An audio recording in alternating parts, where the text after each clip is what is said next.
So, welcome back to LeadFoot TV. I'm here with Dunk, and today we're going to change the rear wheel bearing on his Volvo V50. We've got a new wheel bearing here. If I can open the box, we'll change the wheel bearing. So yeah, rear wheel bearing. They're not pressable ones, so it literally unbolts and bolts back in, so it shouldn't be too big a job. But that is the bearing there. Bolt. Yeah. So. Yeah, neither of us have done one of these before, so we're going to be learning as we go along. But we'll film it and hopefully be able to help you if you're trying it too. Join us.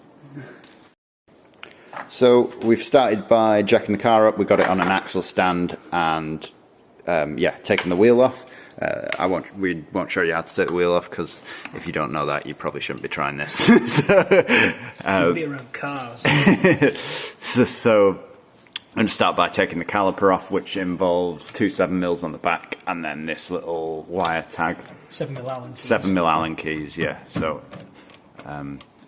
there's just two little plastic caps here. They go over the end of the sliders, and then there's a 7mm Allen key inside. I don't make for good content.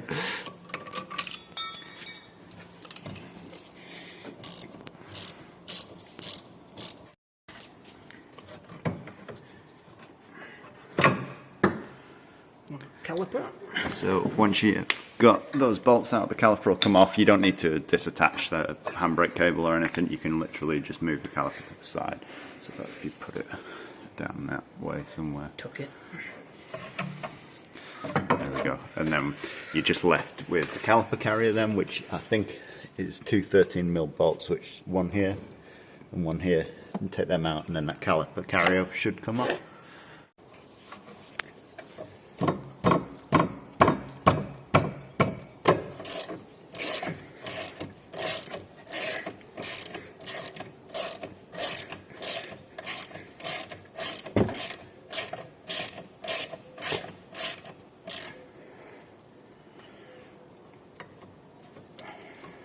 So a good idea with these is before you take no, you're doing it right. Right. You're doing it right. This don't is worry. for you guys. So a good idea to do is what Duncan's done is make sure you got them both cracked off before you take one of the bolts out completely, because otherwise, if you take one bolt out completely and then try to crack the other one off, the caliper starts turning, and yeah, it just makes it very difficult to get out.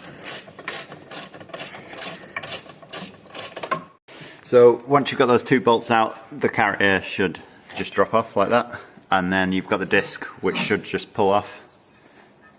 You may need to hit it with a hammer depending on how rusty it is behind there. This one behaved. And then this is the wheel bearing, all this complete unit here, and it actually bolts in from behind. So we're just going to clean up the threads with a wire brush and some WD-40 just to make it a bit easier to get them out. And then we need to get a socket in from behind and undo those bolts.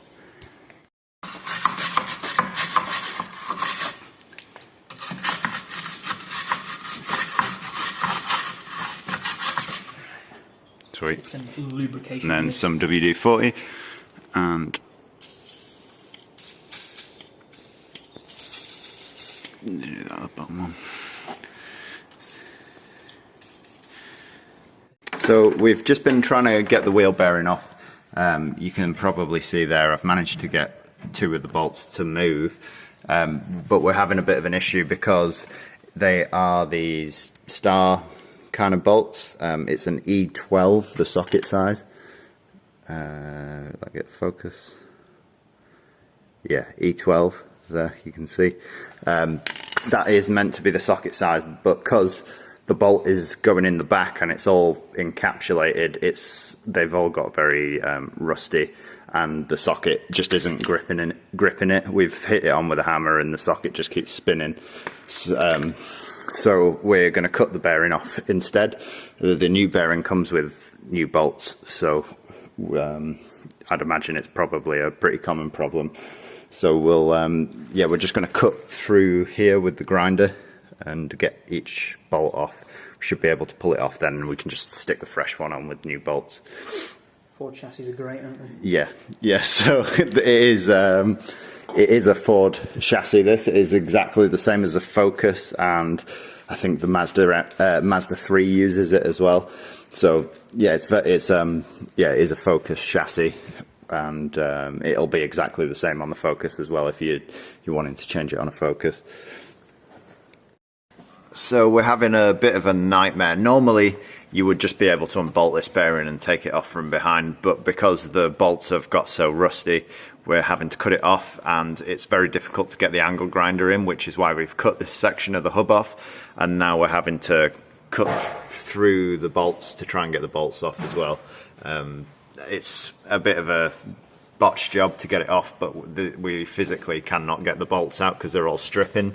So yeah, so after plenty of peeing around, we've managed to get the wheel bearing off. We had to cut it into quite a lot of pieces to get it to come off. As you can see there, it's fairly butchered, and yeah, normally you won't have to do that because the bolts should come out, but these were just so seized in that we couldn't do anything with them. So we've had to cut it off. We just need to, just on the back of the wheel bearing there is a plug for the ABS, and that just needs to come off before you pull the wheel bearing out. You can get it from behind, so we're just going to take the sensor out of there now and put it into the new wheel bearing. And that's a T25 Torx head on that little screw. And yeah, we can take that off, put it into the new wheel bearing, and then we can slide the new wheel bearing back in. So as you can see, that's how it's meant to look. So the bolts are meant to come through here and bolt the hub up. They also hold the dust shield up, and basically you've got to go round the back and get them from there. But Doug's just, while we've got it off, slid them through, so now we can hold the wheel bearing up to it and just start screwing them in by hand. That needs to go that way, so that's how the sensor sat in to the front of the vehicle. Yeah, so cool. Put it back in the way it came out, and then we should be able to tighten it up. So it's difficult to see up the back of there, but you can see there just where the bolts go. This piece here is the sensor, so this wire here plugs into that sensor. Just make sure you don't forget to do that. But yeah, the bolts are up here, there's 4 of them. Just go round them twice just to make sure that they're all tight, but that is all back in and bolted up now. Just chuck that sensor back on, and then we can start putting the disc and the caliper back on.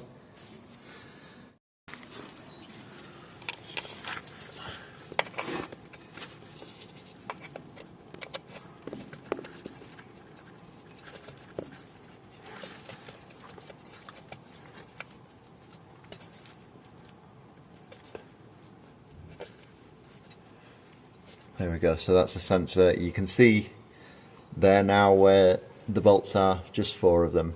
If you just get a long extension, the bolts that came with the new bearing were actually E14s, but the ones that came off the car were E12s. I don't know whether that's because they were so rusted, but yeah, just make sure you've got the right one before you start, because these bolts strip really easy.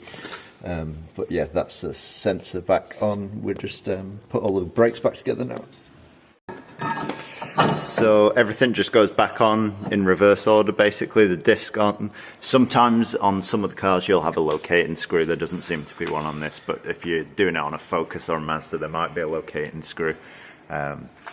So yeah, that's back together. Then we just want the carrier back on with those 13mm bolts, and then we'll chuck the.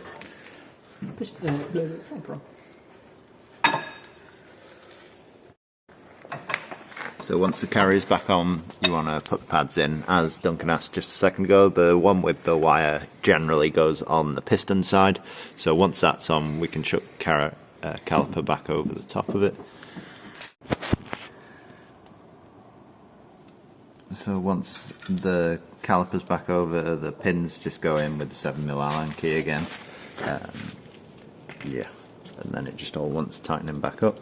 And then you've just got your wire clip to go on the outside of the caliper, and then you're done. You can chuck the wheel back on.